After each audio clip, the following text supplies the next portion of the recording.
तो भाई इस वीडियो के अंदर हम देखेंगे कि लोडिंग किस तरह से नेक्स्ट.जेएस के अंदर मैनेज की जाती है। जब अगर आप किसी वेबसाइट पे विजिट करते हैं तो वो जितने टाइम में लोड होती है तो उस टाइम के अंदर आपको कोई लोडिंग दिखाई जाती है। वो लोडिंग की मैं आपको एक एग्जांपल दे रहा हूँ। एक वेबसाइट बनी हुई है। अब इस वेबसाइट के अंदर अगर मैं प्रोडक्ट्स के पेज पे जाता हूँ तो कुछ लोडिंग आई थोड़े से टाइम के लिए, यहाँ पे भी आई, यहाँ पे भी आई। तो ये लोडिंग किस तरह से हम बना सकते हैं नेक्स्ट.जेएस के अंदर, वो आज की इस वीडियो के अंदर हम देखने वाले हैं। तो यहाँ पे मैं एक नया पेज बना रहा हूँ और उसको नाम दे रहा हूँ लोडर, या मैं दे रहा हूँ यहाँ पे नेम प्रोटाइसिस, या ये ठीक है। इसके अंदर मैं एक फाइल बनाऊंगा और वो होगी page.tsx। अब इसके अंदर RAFCE और ये होगा प्राइस का पेज, और यहाँ पे एक API मैं बना रहा हूँ, सॉरी API को फेच करूँगा। अब वो API कौन सी होगी, जो हम हमारे हर क्लासेस के अंदर यूज़ करते आ रहे हैं, वही API को मैं यहाँ पे फेच करूँगा। एज ए एग्जाम्पल हम उसे लेके चलते जा रहे हैं। तो यहाँ पे मैं उस API को अवेट लगा के फेच कर लूँगा। Const res is equal to return res dot JSON, और इस फंक्शन को मैं यहाँ पे कॉल कर लूँगा अवेट लगा के। अब अवेट काम नहीं करेगा, उसके लिए मुझे यहाँ पे एसिंग लगाना पड़ेगा। इसको स्टोर करवाता हूँ डाटा नाम के वेरिएबल के अंदर। अब यहाँ पे मैं प्रिंट करवा देता हूँ सेंटर में करके क्लास नेम, और यहाँ पे flex justify center items center. अब यहाँ पे मैं इसके अंदर डेटा डॉट, हमें पता है क्या मिलेगा हमें डाटा के अंदर, डाटा डॉट टाइम स्टैम्प मैं यहाँ पे लॉग करवाना चाह रहा हूँ। तो यहाँ पे मैंने डाटा डॉट टाइम स्टैम्प मैंने लॉग करवा दिया। अब चेक करते हैं कि हमारे स्लैश प्राइस के पेज पे क्या आ रहा है। तो हमारे पास टाइम स्टैम्प आ गया।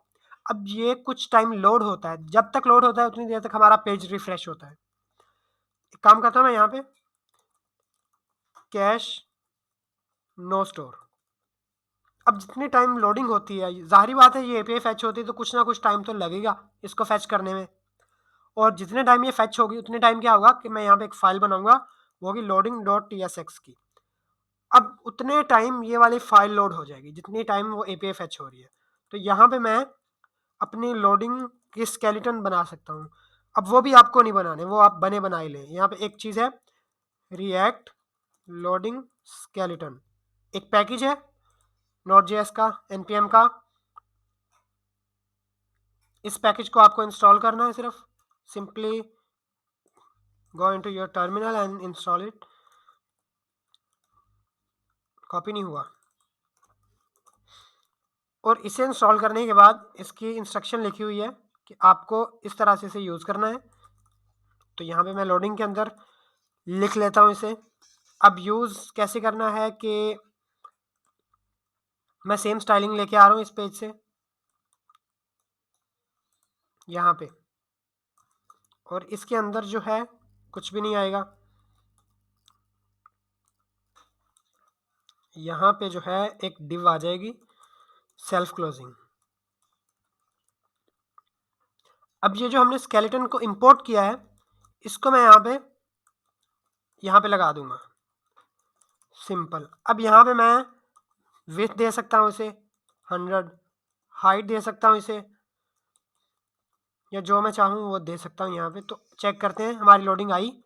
तो हमारी लोडिंग नहीं आई, क्यों नहीं आई? क्योंकि हमें पता नहीं चल रहा इतनी फास्ट लोडिंग हो रही उसके लिए।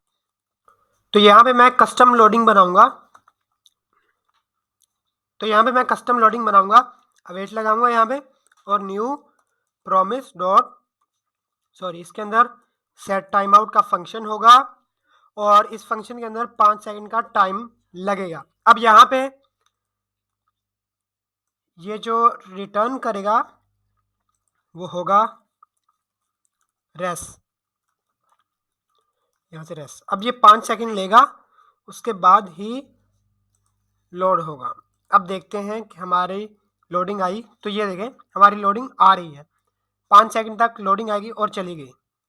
अब लोडिंग थोड़ी ख़राब आ रही है, इसलिए एक तो ग्लोबल में हमारी मसला है, global.css की फाइल में से हम रिमूव करते हैं।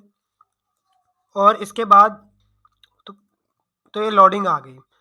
अब जैसे पेज लोड होगा, जितना टाइम लगेगा एपीआई फेच होने में, उतनी देर ये लोडिंग शो हो जाएगी। इसी तरह अगर आपने कोई और पेज बनाया हुआ है तो उस पेज के साथ लोडिंग लगाएंगे। अगर आपने ये लोडिंग उठा के ऐप के अंदर डाल दी तो लोडिंग ये वाली हर एक पेज पे अप्लाई होगी, चाहे वो होम पेज हो या कोई भी, उस पर सेम लोडिंग अप्लाई होगी। ठीक है, तो यही लोडिंग थी।